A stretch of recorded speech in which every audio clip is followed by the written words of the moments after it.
Om Shri Sai Ram. Shri Satya Sai Satcharitra Tapovanam Chapter 11.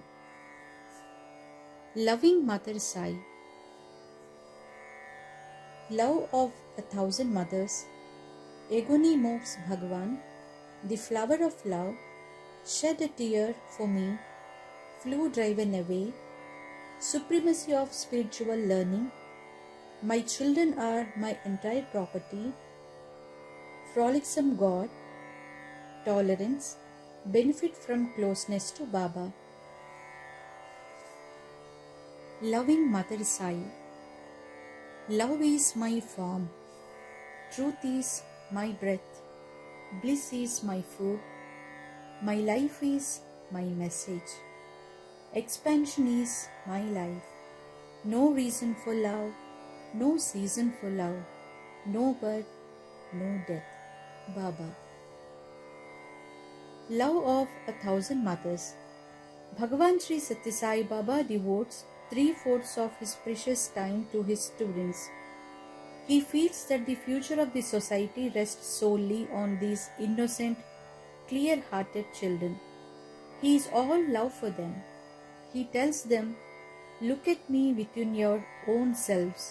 I look at myself in you. You are my life, my breath and my soul. You are all, every one of you, my form. When I love you, I love my own self. When you love yourselves, you are loving only me." Agony moves Bhagavan. Once Bhagavan was in Vrindavan with his students. He said, "When I am here, you are distracted and are not studying properly. If I go away to Puttaparthi, you will devote yourselves to studies. I am leaving for Puttaparthi at 8:30 a.m. tomorrow." The students touched his feet and prayed, "Swami, please Swami, stay here. We will study." Well, but Swami insisted on leaving. "Your parents entrusted you to my care. How can I see you running around me without studying? I must leave tomorrow." The next day was Monday. It was 8:30 a.m. In front of the Trai, Bhagavan's white car was ready. The distressed students were also there with agony in their faces. Swami came down from his residence in the upper floor. The students humbly prayed and begged, but he did not succeed. Swami took his seat in the car and left. With hearts heavy, the children went back to their rooms in the hostel. Their minds were full of Swami. What they read could not enter their minds. The absence of Swami rendered the entire environment colorless, lifeless, listless, dark and silent. Every student quietly kept to his own room. No word, no breathing, no conversation, no pleasure, nothing but gloom. Barely 15 minutes passed when suddenly a student shouted, "Swami is back! Swami is back!" The rest of the students thought that he was perhaps in delusion. More than the others, he must have imagined a car arriving. But a few curious fellows peeped out of their windows. There, Swami's car was really entering the ashram precincts. A couple of students were indeed running behind it. That was enough. All the students ran like deer to wings. By the time Swami alighted from his vehicle, they stood around it, surprised on one side and delight on the other were choking them. As Swami entered and went up the staircase, students were mutely standing below, staring at each other. What has happened? Why has Swami returned? Nobody knew. Then Swami spoke to them. "A mere mention that I am leaving creates so much commotion and disturbance. Everything gets upset. In the midst of all the chaos, I forgot to take the keys, so I came back to take them." What is this? Can Swami forget keys? The hearts of the children were full with emotion and immeasurable happiness. Not a single eye remained dry. Silence ruled everywhere. But then they feared that Swami might get hold of his keys after all and go away. One student hesitatingly asked Swami, "Shall we put things back in the car?" Pretending to show anger, which everybody could see was not there, Swami said, "No, I will leave in the evening." But the students, clever as they were, did not fail to see the bubbling smile behind Swami's show of anger. They all cried with one voice, "Swami, Swami, please stay here, Swami." Swami turned to them and said, "Look, your sincere, transparent distress has dragged me back. If you want me to stay here, you should work hard on your studies. Then I assure you I will stay here. Get busy now with your studies." Spirituality connotes agonizing for God, intense yearning for God, and undergoing suffering and distress in the quest of God. These are the essential features of spirituality. The flower of love. Once Swami paid a visit to Dharmakshetra in Mumbai. Teachers and students of Balavikas there made excellent arrangements to welcome Swami. Students sat in orderly rows, each of them holding a rose to be offered to Swami. Their faces were glowing in happy anticipation. There was a small child among them. He was too young to be admitted to the Balavikas organization. He was nevertheless attending classes along with other members. He had also learned several shlokas by heart. As he was too young to be seated in the front row, the teacher made him sit in a rear row. He was also not given a rose to hold. The little one's pain at being discriminated showed in his morose face. As he was keen to present a flower to Swami just like the others, he requested some of them for a rose, but received none. Swami arrived on the dot. He walked along the rows of boys who were holding up flowers to him. He gently touched each flower offered to him and blessed every student. The little child was watching each step and each gesture of Swami as he slowly made his way along. Quietly he slipped himself into the front row. Swami was now nearing him. Just at that moment, the child chanced to see in front of him a tiny flower of grass. He snatched it up and held it in his hand. When Swami arrived right in front of him, he raised his little hands and made his loving but uncommon offering to Baba. Swami smiled sweetly, accepted the simple offering from the child and softly pressed his tender fingers. In appreciation of the little one's gesture, Swami patted him affectionately and also spoke a few words to him. While Swami merely touched the fine rose offered by the others, he carried in his hand the humble grass flower the little child so lovingly offered. The meetings that followed lasted 3 hours. After they ended, Swami came out and blessed those gathered there. But the little grass flower of love was still in Bhagavan's hand, as fresh as it was 3 hours back. Bhagavan Sri Satya Sai notices the yearning and distress lying deep in the heart of a devotee and responds to it. Shed a tear for me. This happened in 1976. Swami was in Vrindavan. Several engineers were moving all over the place holding some construction plans in their hands. Sri Satya Sai came out to give darshan to the assembled gathering. To the students crowded around him, he said, "My dear boys, I am having a new hostel constructed for you. It will be very roomy and comfortable. It will come up at a little distance away at the back of our college building." Speaking for all of them, one of the boys said, "Swami, we are quite comfortable here, quite satisfied and happy. We do not want a new hostel, Swami. This Vrindavan is our home." Swami explained, "My dear boys, if you consider Vrindavan as your home, that's well and good, and I am happy that you are adjusting yourself to it and feeling satisfied. All the same, I am unable to bear the sight of your little boys cramped for space. It is my duty to ensure your comfort. Foundation stone for for the new hostel building will be laid on the coming Thursday. Having said this, he moved ahead towards the open space beyond the portico to bless those waiting for his darshan. The foundation stone laying ceremony was to take place hardly 48 hours later. Engineers were very busy, but the students remained dissatisfied. They did not know what to do. When Bhagavan visited the hostel on the next day, a boy, the youngest of them all, placed a letter in Baba's hand. He read it through and lovingly smiled at the little fellow. Then he sat on his throne and sent for the warden. When he presented himself, Swami gave the letter to him and asked it to be read aloud. It read as follows: Dearest Sai Mother, our humblest salutations to your lotus feet. Are you displeased with us? Are we disturbing the silence that is most dear to you? Are we violating the code of discipline and behaving without due restraint? It must be. Otherwise, why would you try to send us away from the beautiful princess of Brindavan?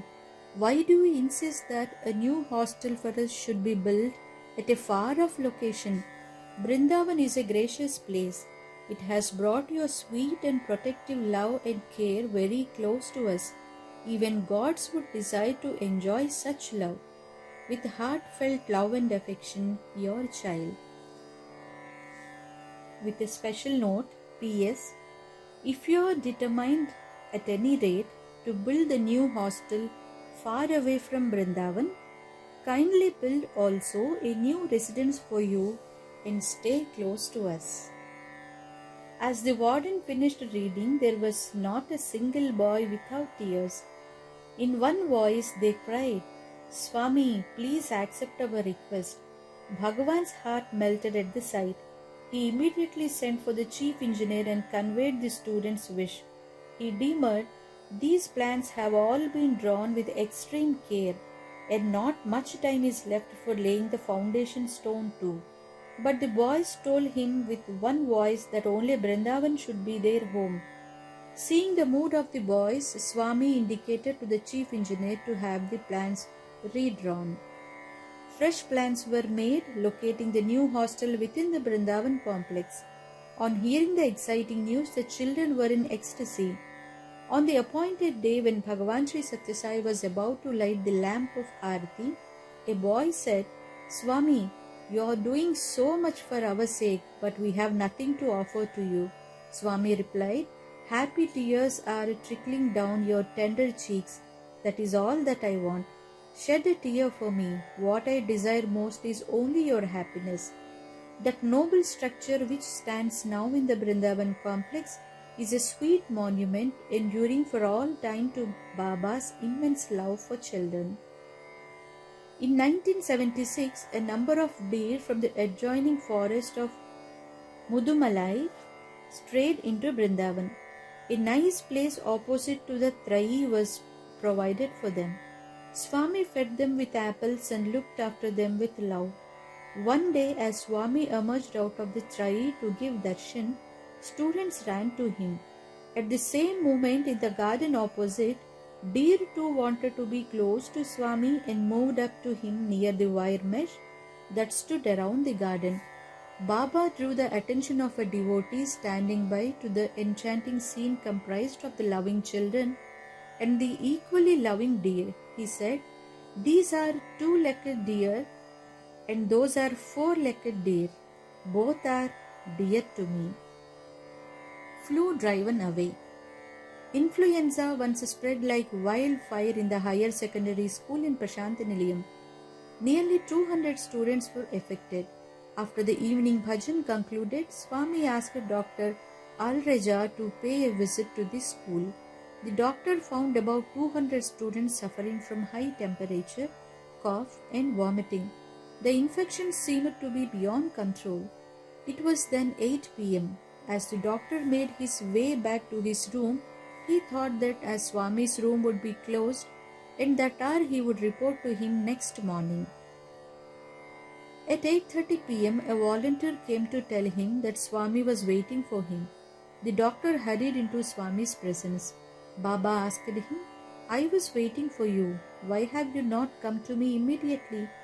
The doctor replied, Swami, by the time I returned it was 8 p.m. I thought that your door would be closed by that hour.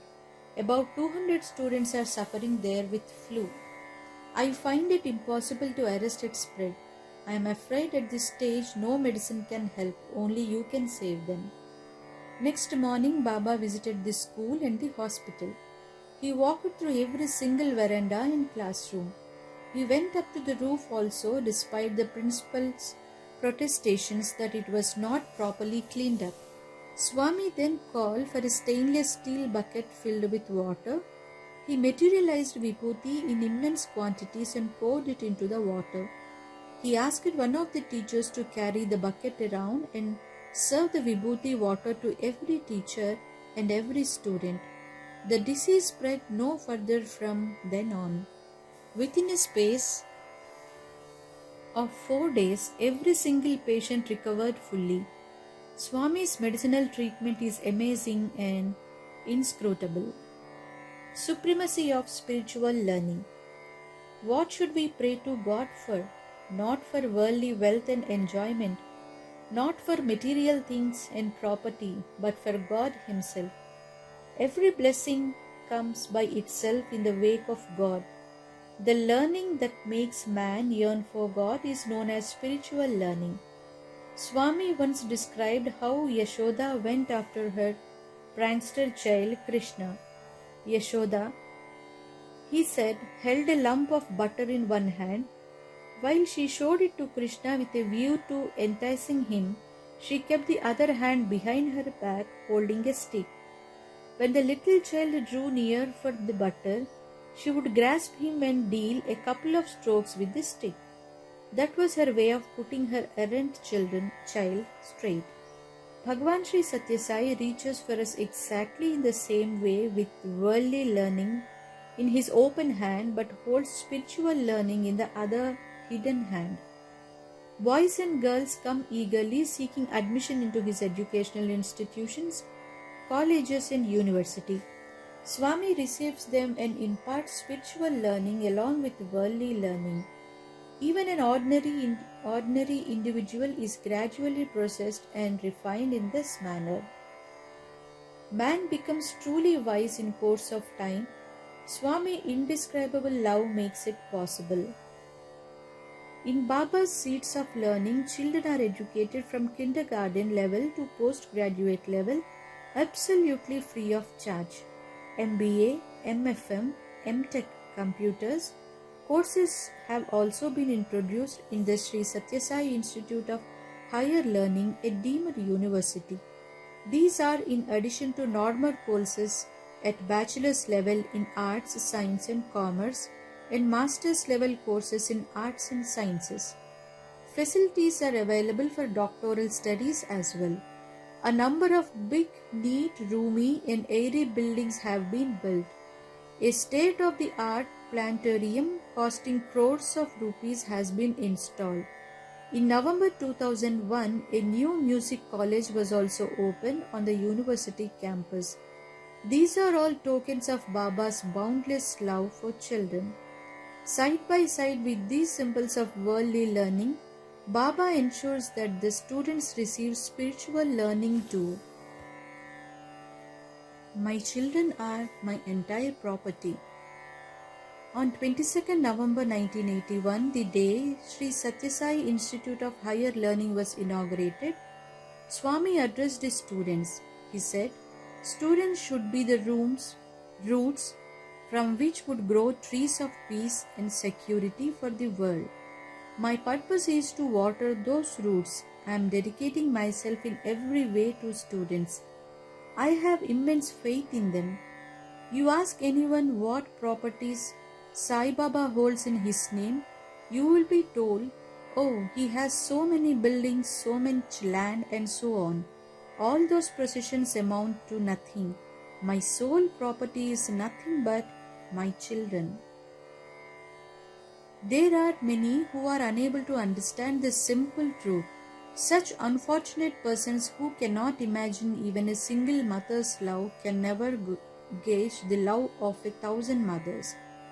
The most sublime quality of Sri Sathya Sai is limitless patience. He says, countless persons criticize me. There are many who call me by all sorts of names. All kinds of vile things are written about me in newspapers. Thousands of pamphlets are published against me. I have only one answer to all of them, my smile. These are all but vicious reactions to what is indisputably good. Stones are hurled only at fruit-bearing trees. Some people are envious and intolerant by nature. As more and more Sathya Sai organizations blossom, as more and more Sathya Sai universities grow, their jealousy too grows by leaps and bounds. They fabricate more false stories, accusations and gossip. Even children are dragged into these malicious activities.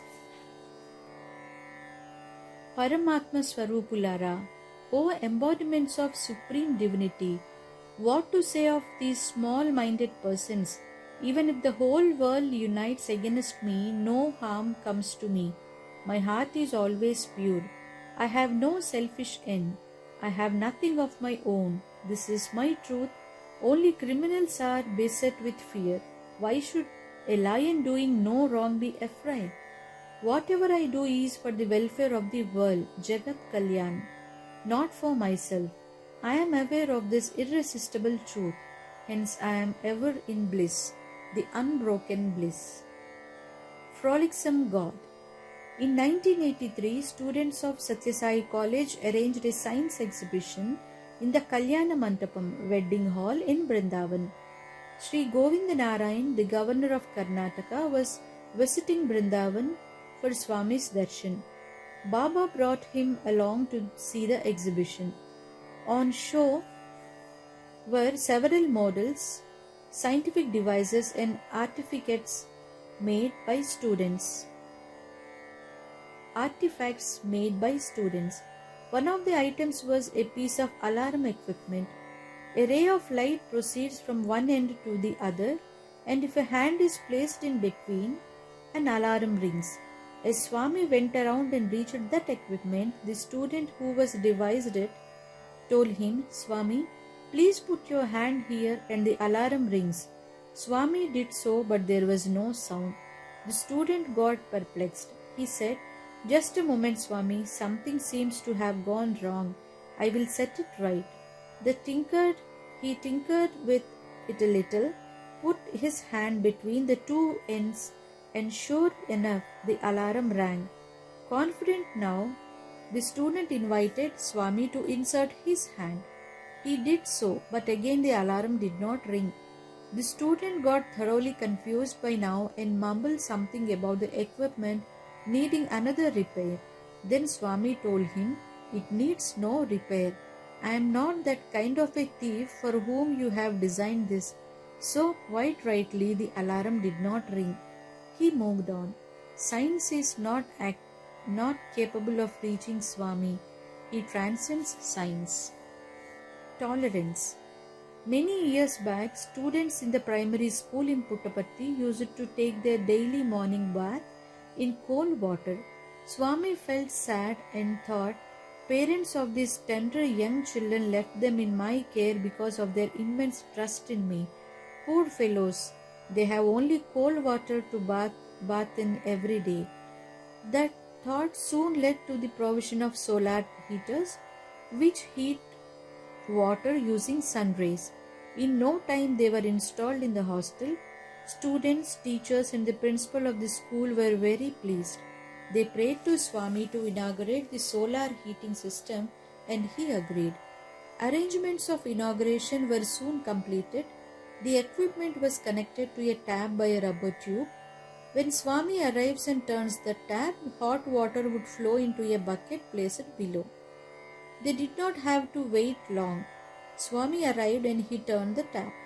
Unfortunately, the rubber tube got detached just at that moment, and there was a burst of hot water on Swami's face and his garments. The sudden and unforeseen mishap shocked everybody. There was embarrassed silence all around. Not a hand moved to correct the situation as the onlookers stood petrified. Swami understood their misery. He laughed around to break the spell and said, "Look, the inaugural bath has been taken by me." Swami's laughter and pleasant remarks brought relief to everyone. Their hearts became light and they could breathe easily. Everyone joined in Swami's laughter. Baba is ever merciful. He knows no anger. My life is my message. He says, it is a message of love, compassion and mercy. There is no space for anger. Benefit from closeness to Baba. Once Swami was in Kodaikanal. Sitting in his room, he was looking out at the crowds waiting outside for his darshan. Several students were sitting at his feet around him. Swami told them, "Do you realize how fortunate you are? Thousands are waiting outside for me. Here you are, enjoying the privilege of serving at my feet, but you do not know how fortunate and lucky you are. I am giving you this opportunity so that you will be close to me. If I feel like it, I can walk across the sky from one side to another. If only I did that, the whole world would be at my feet. Several lakhs of devotees would swim to me. But at that time, not one of you would have the opportunity of being so close to me. Armed guards would always surround me for my protection. I assure you, those days are not so far. Believe me, a day will come when you will barely be able to spot a tiny red flash of my robes from a long distance, that too with a great effort. You will realize Swami's glory when I walk across the sky from one end to other. So as of now, try to derive benefit from every single moment of your closeness to Swami." On one occasion, a program of sports was organized in the Hillview Stadium. Inaugurating the games, Swami released 2 white pigeons. As the games were underway, Swami and some distinguished guests watched from a dais. After some time, they noticed the same pigeons earlier released flying in the sky across the dais. Swami observed, "Look at those birds. They have been with us for a long time. Therefore, they have become incapable of adjusting themselves to the outside world, although they have been set free." No doubt Swami was then referring only to those 2 pigeons, but what he said then applies to all his dear students and devotees. Om Shri Satya Sai Parabrahmane Namaha. Shanti Shanti Shanti. End of chapter 11.